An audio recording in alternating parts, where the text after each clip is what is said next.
Bonjour à toutes et à tous. Je tente une petite expérience en faisant cette petite vidéo audio plutôt qu'un cours rédigé.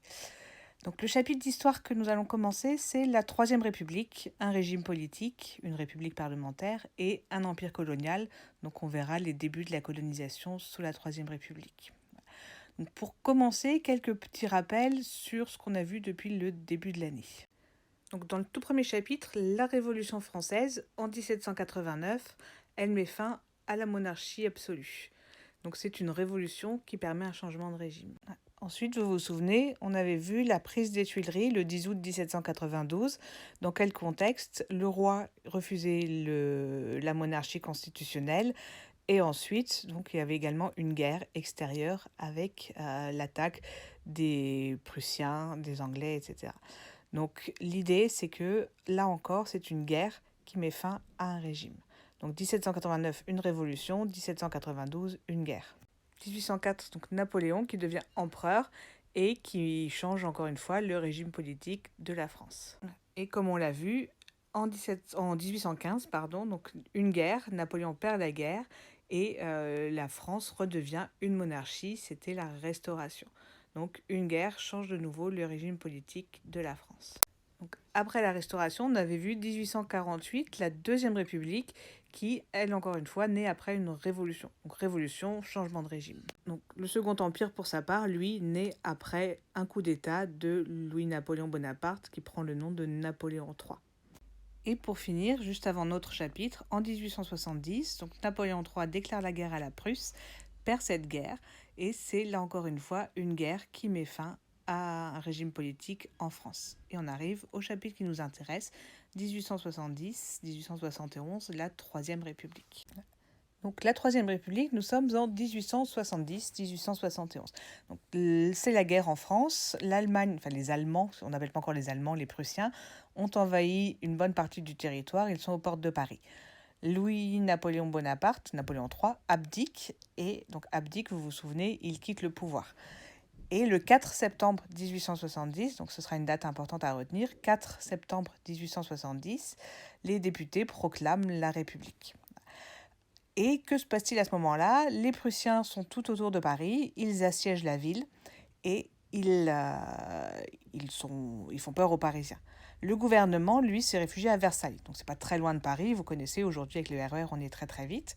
Et Versailles, pourquoi? Puisqu'ils ont un petit peu peur de l'agitation du peuple parisien qui, comme dans les autres révolutions, a en général un rôle à jouer. Donc là, le gouvernement décide de rentrer à Paris et de prendre les canons des Parisiens. Les Parisiens pensent que le gouvernement veut les laisser se faire massacrer par les Prussiens et se révoltent. C'est ce qu'on appelle la Commune de Paris. Commune, on va mettre une majuscule. Donc la Commune de Paris, en 1870, celle dure jusqu'en mars 1871, c'est une sorte de révolution, encore une fois. Donc là, la Troisième République, elle naît dans un double contexte. La guerre contre la Prusse, la défaite française, et la révolution de la Commune. Voilà. Que veulent les Parisiens? Ils veulent l'égalité, la liberté, la fraternité. Ils veulent aussi la laïcité, qui sera mise en place un petit peu plus tard en France. Et donc pendant toutes ces quelques semaines, ça se passe pas très bien pour tous ceux qui ne sont pas d'accord avec les Parisiens. Voilà. Comme pendant la Terreur, il y a des massacres, etc. Et en mars 1871, donc, le gouvernement reprend Paris avec, là encore, des massacres, mais cette fois des Parisiens. Et tous ceux qui étaient pour la commune sont déportés en Nouvelle-Calédonie. Donc, qui est à cette époque une possession de la France, enfin qui est toujours une possession de la France. Voilà. Donc il y a un bagne en Nouvelle-Calédonie, c'est une prison avec des travaux forcés. Donc on les déporte à l'autre bout du monde pour être tranquille en France en quelque sorte. Donc là, on est dans un contexte où la France veut la paix. La majorité des Français qui ne vivent pas à Paris veulent la paix. Ils ont élu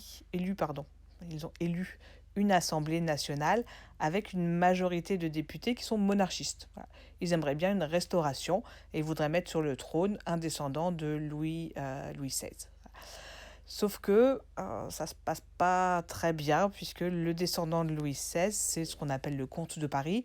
Il refuse la liberté et il aimerait bien une monarchie absolue. Donc même les Français qui veulent bien d'un roi ne veulent pas un retour à l'ancien régime. Donc progressivement, la République va s'imposer comme un vrai régime politique et non plus comme quelque chose de passager. Et ça se passe comment? Ça se passe progressivement. Pardon. Donc petit à petit, on arrive à proclamer un régime parlementaire avec un président de la République. Le président de la République, il est élu pour 7 ans. Alors pourquoi une durée aussi longue? Puisque le tout premier président de la République, il s'appelle MacMahon, c'est pas la peine de le retenir, il pensait qu'une fois que les 7 ans seraient passés, le comte de Paris, celui qui voulait la monarchie absolue, serait mort et un de ses cousins pourrait prendre le relais, un cousin qui était un peu moins pour la monarchie absolue, qui voulait bien juste une monarchie constitutionnelle. D'où la durée très très longue de 7 ans pour le président de la République. Mais donc progressivement, les députés qui sont élus, chaque fois qu'il y a des nouvelles élections, sont de plus en plus pour la République et de moins en moins monarchistes. Donc on a de plus en plus des députés républicains, ce qui fait qu'en 1875, donc on a ce qu'on appelle des lois constitutionnelles. Pourquoi il n'y a pas de constitution? Parce qu'on n'a pas rédigé une constitution. C'était compliqué et personne n'arrivait à se mettre d'accord. Donc on a voté des lois au fur et à mesure.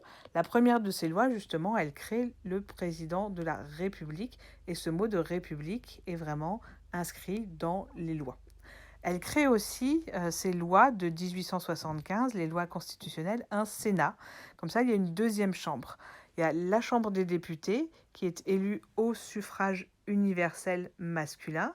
Donc les hommes de plus de 21 ans, à l'époque on est majeur à 21 ans, et toujours pas les femmes. Là, c'est toujours pas à l'ordre du jour.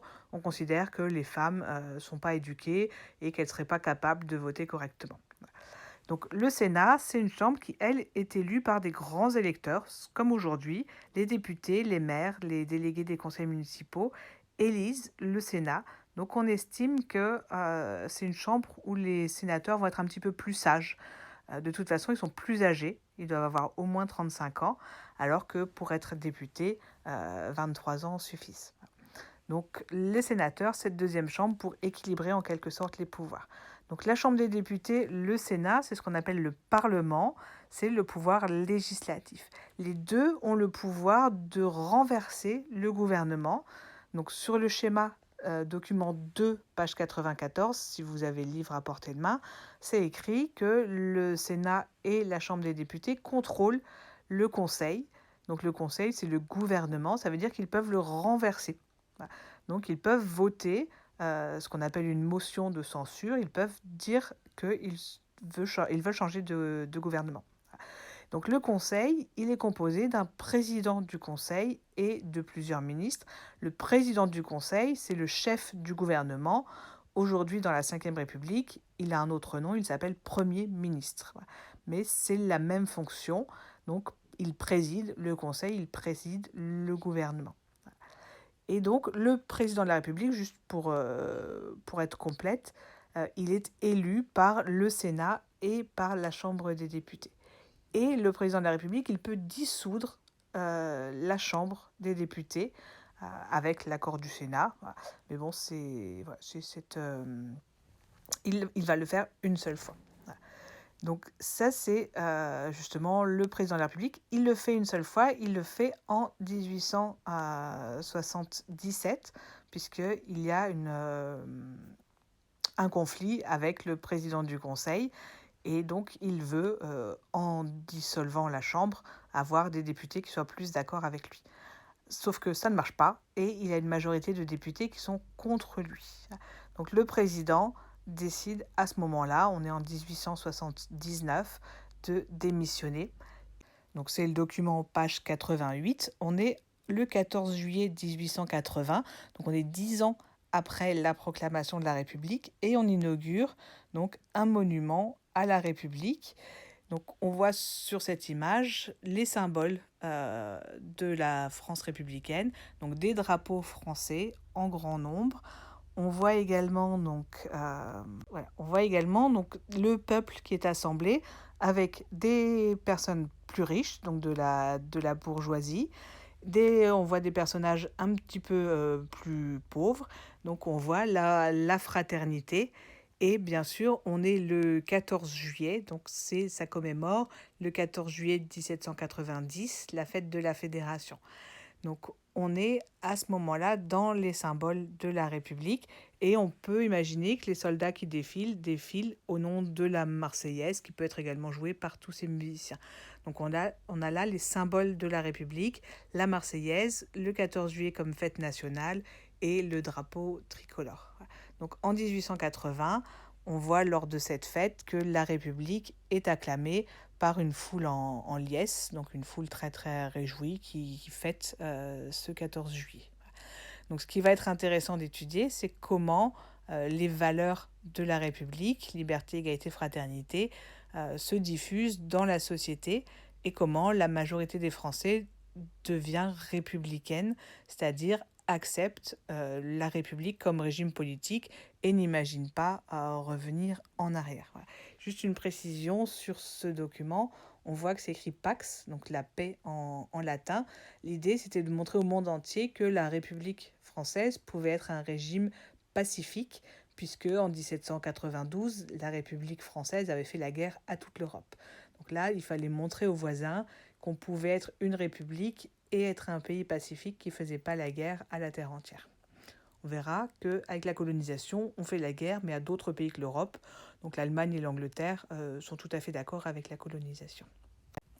Donc si on résume, la mise en place de la Troisième République, il faut retenir la date de la proclamation, le 4 septembre 1870, et les lois constitutionnelles en 1875, donc la création d'un Sénat, le fait que le Sénat et la Chambre des députés puissent renverser le gouvernement, et le président de la République, élu pour 7 ans, peut dissoudre la Chambre des députés.